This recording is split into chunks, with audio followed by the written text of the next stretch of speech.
So back again, IntoMobile readers, Ben in the UK on the camera, checking out this time the Samsung C6625v, which has quite a snappy name. Not. The V on the end, I guess, is a suffix for Vodafone, but the Samsung C6625 is a QWERTY candybar model running WinMo 6.1, designed squarely for the mobile enterprise market. So you can imagine a mobile workforce having a ton of these and getting their work done on a daily basis. I would imagine more efficiently, but we can probably inform on that, whether it will be more efficient during the course of this little video look through. So just move over to the box for a second. You can see on here there's some kind of key features. Tri-band, in fact there's a 2 megapixel camera. What else have we got here? The 2.6 inch 262K colour TFT screen, no big shakes these days, but fairly sturdy and solid. 1300 milliamp battery, a nice big loudspeaker, and GPS, which is providing the hardware support for the software inside, which is Google Maps apparently. So this is the device. Nothing on the bottom of it, which is good, nice and clean. But on the side there's your charger port and also headphone port. On the top, power button.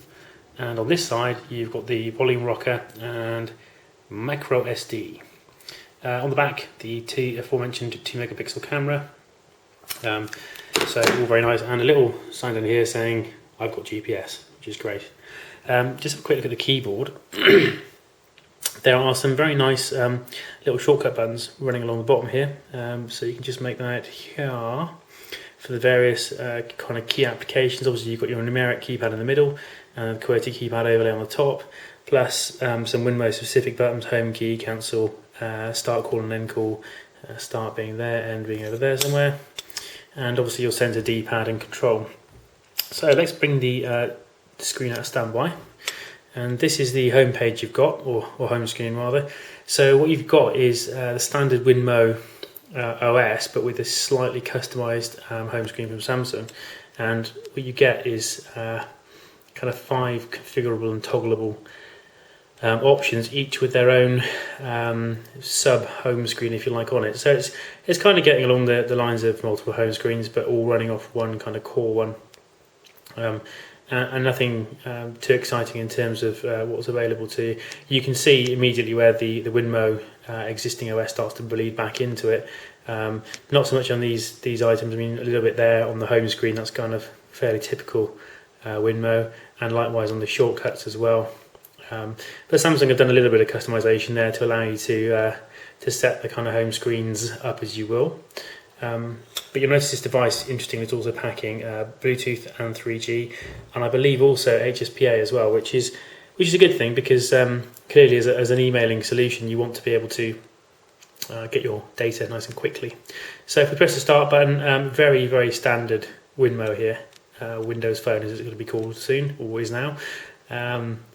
Standard types of apps. I think the things to note there are the Google Maps icon, so using the GPS obviously, and the kind of standard Windows features you'd expect there. Cool stuff, I guess, for a mobile worker being browsing, messaging, which is obviously push mail if you set it up that way with an Exchange server, contacts, call history, and all that gubbins. So let's just take a quick look at the Internet Explorer, and let's press the menu button and go to the address bar. And I tell you what, let's go to IntoMobile.com, because it's always a good reference page as to how quick the thing loads. So if we hit go, we can see it's firing away there on 3G. It's loading, it's loading, it's loading. Good old mobile Internet Explorer. We've got our scroll bar up across the bottom, so we know the screen's wider than just the screen, or the web page is wider than just the screen. I've got a lovely screen standby thing going on there that's quite annoying whilst the page is loading. So this is obviously mobile Internet Explorer. You can see that it's loaded the page. It's not massively fast at scrolling, and you can see here that the page rendering isn't and display isn't really in the same class as something like an iPhone, or in fact more recently the HTC Hero, which has quite a superb browser and also inbuilt flash support, which helps a lot of pages render these days because they use lots of flash elements. but you can see here, I mean, it's you know, it's okay. It's not great. Obviously, the full kind of keypad you've got there is going to allow you to knock out your emailing that much quicker. So you've got an option here. We go to the shortcut screen, and across the messaging that loads either your choice of SMS or MMS, and also email as well. I've not set email up because I'm almost preparing to be disappointed by the email experience again compared to the likes of the HTC Hero and the iPhone. To my mind, the iPhone has the best rendering email client of any device. The Hero is very good as well, and obviously the BlackBerries in terms of push mail are kings of the crop, as it were. So it's standard WinMo phone. I'm not going to dwell on it because, to be quite honest with you, I was really quite disappointed with how the operating system runs. It's very laggy, I found, very slow. Clearly it's not the quickest processor in the world inside of this particular Samsung device, although not slow, it just isn't capable of, or rather the demands that Windows Mobile is placing on it are too high in some instances, and it does lead to slowdown. So it's a disappointment, but I would much prefer in fact to focus on the hardware, which is fantastic, and say that the software only kind of really detracts from it, which is a real shame. It's a kind of a tale of two halves with this device. Hardware really nice, great buttons, great form factor, good size, you know, good battery life, all that good stuff. But the software, it just looks old and a bit tired. So you know, that's the Samsung C6625v, a real mixed bag. You can get it on Vodafone's Outlook mobile tariff, I think it's called, or mobile Outlook tariff, one of the two, which is about $7.50 a month, and obviously features the necessary data allowances for push mail.